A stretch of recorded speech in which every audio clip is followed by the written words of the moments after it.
By popular demand. But popular demand didn't describe Irene Phillips' life. From the time she was a child, she was told she wasn't wanted and that she had no value.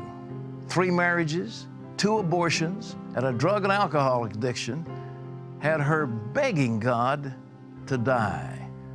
That's when a man appeared with a movie screen and showed her the story of her life. Watch this. As beautiful as it is in Hatcher's Pass, Alaska, it can also be dangerous. But that doesn't bother Irene Phillips.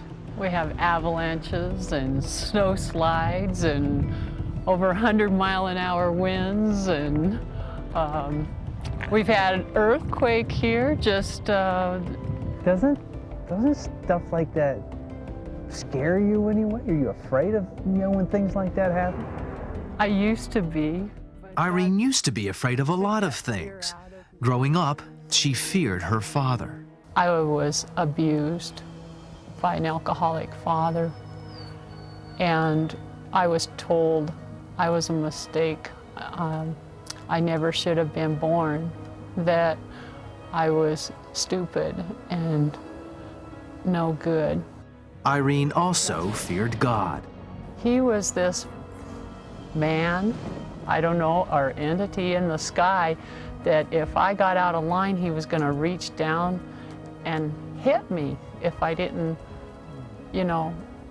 behave. For Irene, one of 8 children, this or any kind of acknowledgement was welcomed. You see, Irene's parents weren't very attentive to her. They traveled from town to town with the circus, leaving Irene and her 7 brothers and sisters poor and often alone. I remember feeling that I had no value, no value. I was never touched by my parents in a loving way. I was never told that I was loved or wanted. So Irene went on a dead-end search for significance. Before she was 30, Irene married 3 times, had 2 children, and 2 abortions. In her own eyes, Irene had become a failure. This failure led her into a life of drugs, alcohol, abuse, and the ever-present fear of more failure.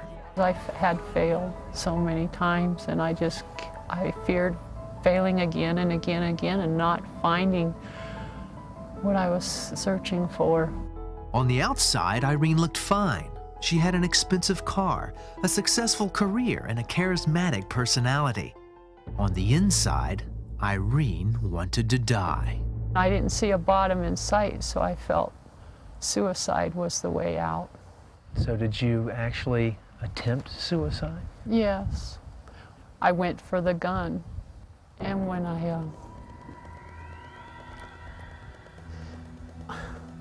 I got to the closet where the gun was kept, and I couldn't find the gun. And I just fell to the floor. And I don't know why I even said God. But I said, God, help me. I said, please help me. I said, God, I don't want to live anymore. I said, take my life away.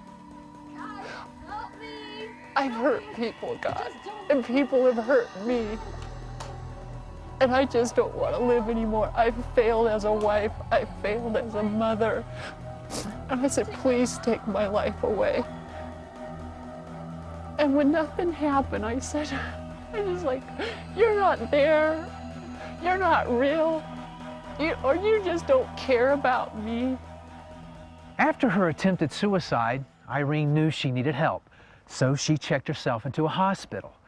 There, she met a man who changed her life forever. A big screen came up, like a movie screen, and he showed me from the time I was a baby until I was there in the hospital. And it seemed like just within a short, brief period of time, my whole life just flashed before my eyes. And he was watching this screen with me, and he saw the abuse. He saw the abortions. He saw all the men. He saw the divorce after divorce. He saw all this. And I was so ashamed. I remember just thinking, oh, I only thought I knew about this. But he knows, he really knows all this mess in my life. And he said, Irene, old things shall pass away, and behold, all things shall become new. And right away I said, but how? How? How can this happen? I said, every day I wake up, and my mind is my worst enemy. It reminds me, it constantly tortures me and reminds me that you're a failure. You did this, you did that. You're no good. I said, how? And he said, with man it's impossible, but with God all things are possible. And he touched me. And this cleansing, all I can say is like a garden hose was placed on top of my head with a nozzle, and it was opened up full blast. And this just spray of cleansing water just went through me. I felt like tons and tons and tons of weight had been lifted off of me. And then it was like an earthquake started. It was like huge boulders inside of me. It was like a prison that I had been in within myself had come down. And I knew what was going on. It was like a collapse inside. And the Lord told me we were going to build a new house. He said, Irene, a house built on the sand will come down with a mighty crash. But he said, a house built on the rock will withstand the storms of life.